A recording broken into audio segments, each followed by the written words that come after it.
Mr. Christian stared at me in an unsettling way and continued, "Marcus, I need you to understand that as long as you keep my supply steady, you'll be safe. The moment you flinch, the life you've become so accustomed to goes away. I don't care what it takes. Make it happen." As I made my way back to my night job as the projectionist at the local drive-in, his words swirled around in my mind. I hadn't told him yet that the drive-in was in line as the next local business to be shut down. I needed time and a plan. All I knew was that I had to make closing night count, and that was merely 6 days away.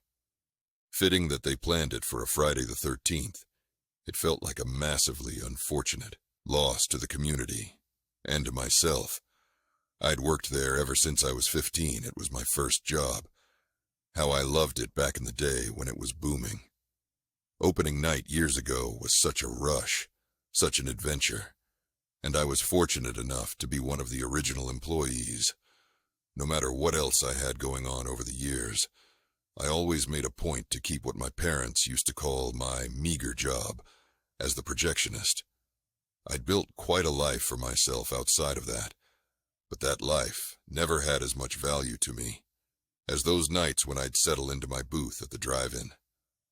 They always brought me back to a time when life was simpler, when I didn't owe anyone anything, when my life was my own to live. I'd spend hours lovingly and meticulously checking the film reels for damage, splicing them together, then threading them through the projector mechanisms. I'd ensure that every film had the smoothest run, and I became known for the seamless viewing experience I provided.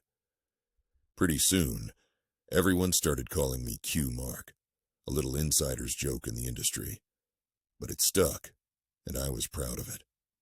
I built up a pretty successful empire outside of being a projectionist. I've never admitted it to anyone, because it's too bizarre to explain to the world and the people I love. But Mr. Christian played a huge role in the development of my business empire.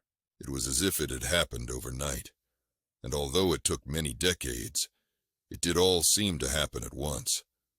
But that's a story for later, when I'm not running late to my meager job.